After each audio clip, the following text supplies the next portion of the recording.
තෝරගත්ත විදිහට එයා ඔයාව සම්පූර්ණයෙන්ම තෝරගන්න නැතුව ඔයා මත රැඳී සිටිනවා. They lean on you. ඔයා මේ වීඩියෝ එක බලනවා කියන්නේත් මේ වගේ කෙනෙක් දැනටමත් ඔයාගේ ජීවිතේ ඉන්නවා. මම හරි නේද? එයා ඔයාව හොයාගෙන ඇවිත් ආයේ ඔයාගෙන් ඈත් වෙලා යද්දී දැනෙන ෆීලිං එක. ඔයාගේ මනස සෑහෙන වෙහෙසට පත් කරලා තියෙනවා. ඔයාත් දන්නවා ඒක ක්ලියර් නැහැ, ස්ටේබල් නැහැ. ඒත් එයා ආපහු එද්දී එයාට දැනෙන ඇටැච්මන්ට් එක ගොඩක් වැඩි. Hi, welcome to Queen of Pentacles. අද රීඩින් එකෙන් බලන්නේ ඔයාගේ මේ තියෙන confused connection එක ගැන. ඔයා දැනගන්න ඕන දේවල්, එයා ඔයාට නොකියන දේවල් සහ ඔය දෙන්නගේ connection එකේ reality එක ගැනයි. ඔය දෙන්නගේ සම්බන්ධයේ පටන් ගද්දී සහ පටන් ගන්න කලින් ඔයාට ඔයාගේ පර්සන් ළඟ ඉද්දී හිතට සැනසීමක්, ආරක්ෂිත බවක්, මෙයා එහෙම කෙනෙක් නෙමෙයි කියලා ඔයාට දැනෙන්න ඇති. එයා ඔයාගේ ජීවිතේට හිමින් කාලය අරගෙන හරීම පරිස්සමින් තමයි ඇතුල් වෙලා තියෙන්නේ. ඒ නිසාමයි ඔයාගේ හිතේ එයා ගැන විශ්වාසයක් ඇති වෙලා තියෙන්නේ. එයාගේ රෙඩ් ෆ්ලැග්ස් ඔයාට දැකලා නැහැ. එයාගේ රෙඩ් ෆ්ලැග්ස් ඔයාට පේන්න දීලා නැහැ. එයා කාලෙත් එක්ක හිමීට ඔයාට කතා කරන විදිහෙන්, ඔයාව තේරුම් ගන්න විදිහෙන් ඔයාගේ ජීවිතයට ඇතුල් වෙනවත් එක්කම ඔයා එයාගේ රෙඩ් ෆ්ලැග්ස් දැකලා නැහැ. ඉතින් ඔයාටම තේරිලා නැහැ එයා ඔයාට සේෆ් පර්සන් කෙනෙක් කියලා පෙන්නුවට එයාගේ හිත ඇතුලෙන් එයා කොච්චර දේවල් බැලන්ස් කරගන්න හදනවද?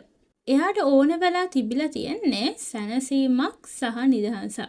එයා ඒක හොය ඉද්දි තමයි ඔය දෙන්නව හම්බ වෙලා තියෙන්නේ. ඔයා හිතලා තියෙනවා ඔයාට එයාගෙන් සැනසීමක් හම්බ වෙයි කියලා.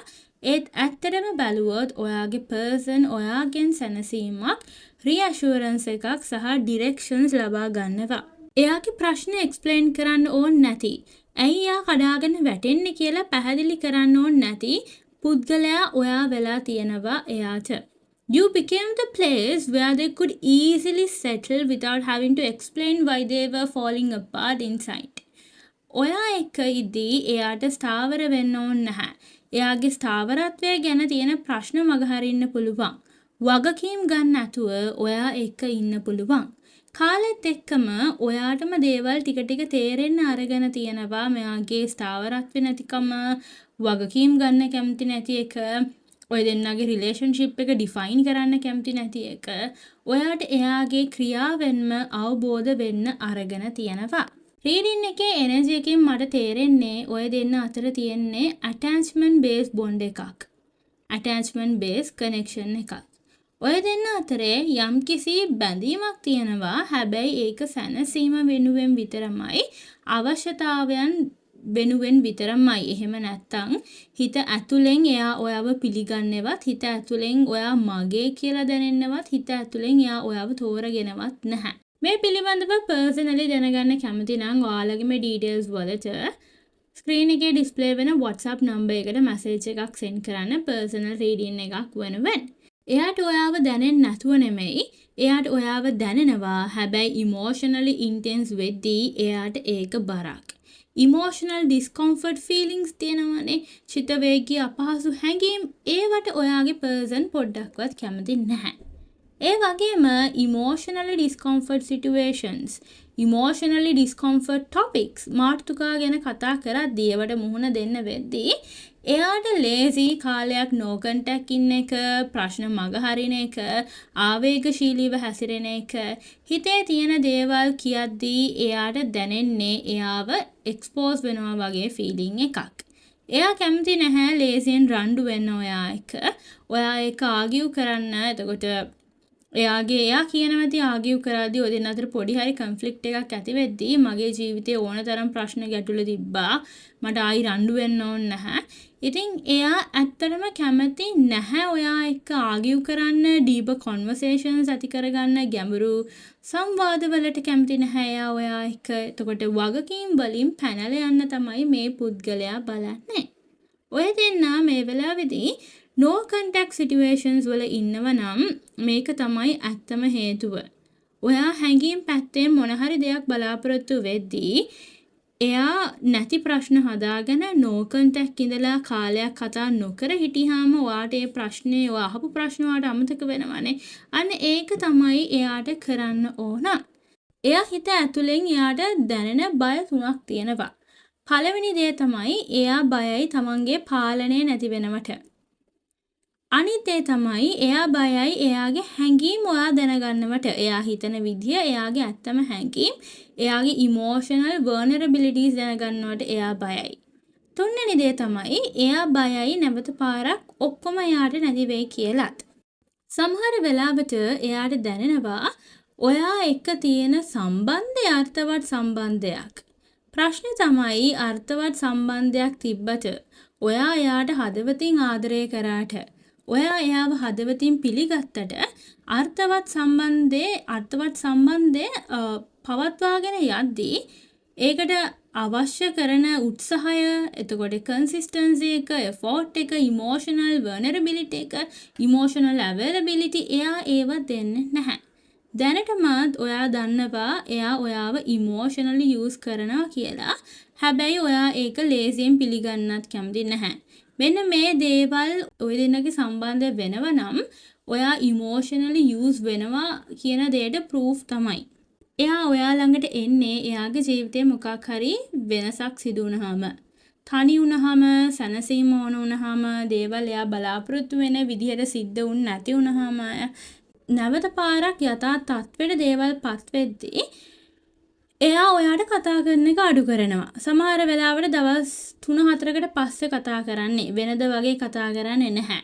ඌමනාව නැහැ. නැත්තම් එපා වෙලා වගේ කතා කරනවා. නිදිමතයි වගේ කතා කරනවා. ඉතින් එයාගේ ඇත්තම ඉන්ටෙන්ෂන් එක තමයි එයාගේ ප්‍රශ්න තියෙද්දි ඔයා ගාවට එන එක. එයාගේ හිතට තනි වුණාම ඔයා ගාවට එන එක. ඒ දේවල් වලට එයා ඔයාව ඉමෝෂනලි යූස් කරනවා. ඉතින් ඔයාට උනත් ඔයාගේ පර්සන් එක්ක දුරස්ත බවක් දැනෙනවා.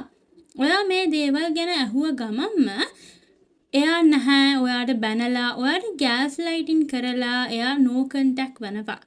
ඊට පස්සේ කාලයක් නෝ කන්ටැක්ට් ආයේ එනවා එයාට ඕන වුණාම මම හිතනවා ඔයාලා ගෑස් ලයිටින් කියන එකේ තේරුම දන්නවා ඇති කියලා. දන්නේ නැති අයටයි මම කියන්නේ ගෑස් ලයිටින් කියන්නේ සයිකොලොජිකලි ඔයාව මැනිපුලේට් කරනවා. එහෙම නැත්නම් ඉමෝෂනලි අබියුස් කරනවා. එයා කිව්ව දේවල්, එයා කරපු දේවල් කිව්වේ නැති ගානට කරපු නැති ගානට ඔයාට දැනෙන දේවල් වුණත් ඔයා මේ මවලා කියනවා වගේ එයා පෙන්නනවා. ඔයාට දැනෙන දේ වුණත් ඔයා දේවල් මවලා කියනවා වගේ එයා එක පෙන්නනවා. පිළිගන්නේ නැහැ. එතකොට ඔයා බොරු කියනවා. ඔයා ඒවා හිතෙන් මවාගත්ත දේවල් ඔයා මවා පානවා වගේ හැසිරෙනවා. මම කවදාවත් එහෙම දෙයක් කිව්වේ නෑ. එහෙම දෙයක් උනේ නැහැ. ඔයා ගොඩක් සෙන්සිටිව්. ඔයා ගොඩක් ඕවර් රියැක්ට් කරනවා. ඔයා පිස්සෙන් වගේ හැසිරුණ නැත්නම් එහෙම දෙයක් වෙන්නේ නැහැ. බ්ලේම් ෂිෆ්ට් කරනවා. මෙන්න මේ වගේ ක්‍රියාවන් ඔයාගේ පර්සන්ගෙන් පෙන්නුම් කරනවා. ඉතින් ඒ දේවල් වෙනවා කියන්නේ එයා ඔයාට ගෑස් ලයිට් කරනවා සහ ඉමෝෂනලි ඔයාව අබියුස් කරනවා කියන එකයි. If you constantly second guessing things as දෙකට පෙනුනත් ඔයාට හොඳටම දේවල් දැක්කත් ඔයා ඒ හැම දෙයක්ම second guess කරනවා නම් ඔයාට තමන් ගැනම self doubts ඇති වෙනවා. ඔයා හැබැයි හොඳට හිටපු කෙනෙක්. ඔයාට කවදාවත් මීට කලින් මේ වගේ self doubts තිබිලා නැහැ. හැබැයි දැන් ඔයාට self doubts ඇති වෙලා තියෙනවා. ඔයා හැමතිස්සෙම confused. ඔයාගේ පර්සන්ගේ හැසිරීම් ගැන උනත් ඔයා හිතෙන් එයා මේ දේ නිසා මෙහෙම කරන්න ඇති කිය ඔයා excuses හදනවා. හැමතිස්සෙම වැරදුකුත් නැතුව ඔයා එයා තරහ වෙයි කියන බයට ඔයා එයා තරහ වෙලා no contact යයි කියන බයට ඔයා එයාගෙන් සමාව ගන්නවා. ඔයා එයාගෙන් ප්‍රශ්න කරන්න නැතුව ඉන්නවා. මෙන්න මේ වගේ දේවල් වෙනව නම් ඔයා දැනටමත් ගෑස් ලයිට් වෙනවා ඔයාගේ පර්සන් කෙන්. ඉතින් මේ සම්බන්ධයෙන් වැඩිදුර තොරතුරු දැනගන්න නම් පර්සනල් රීඩින් එකට එකතු වෙන්න පුළුවන්. ඔයාගේ පර්සන්ගේ ඩීටේල්ස්, ඔයාගේ ඩීටේල්ස් අනුව ඔයාලගේ ඉන්ෆර්මේෂන්ස්, ඔයගලගේ පර්සනල් ඩීටේල්ස් කවුරුත් දැනගන්නේ නැහැ. කොන්ෆිඩෙන්ෂියල්ටි එක ගැන බය වෙන්න දෙයක් නැහැ. ඉතින් පර්සනල් රීඩින් එකක් ගන්න කැමති නම් ස්ක්‍රීන් එකේ ඩිස්ප්ලේ වෙන WhatsApp නම්බර් එකට මැසේජ් එකක් සෙන්ඩ් කරන්න. පර්සනල් රීඩින්ග්ස් වලට පොඩි චාර්ජ් එකක් ගන්නවා. ඔයාලා මොන වගේ රීඩින්ග්ස් වලටද ආස කියලා මට කමෙන්ට් කරලා කියන්න. ඊළඟ දවසෙත් රීඩින් එකක් අරන් එන්න. පරිස්සමෙන් ඉන්න එතකන් subscribe කරලා නෙමෙයි නම් අද රීඩින් එක බලුවා subscribe කරන්නත් අමතක කරන්න එපා. ඊළඟ දවසෙත් රීඩින් එකක් අරන් එනකම් පරිස්සමෙන් ඉන්න. bye bye.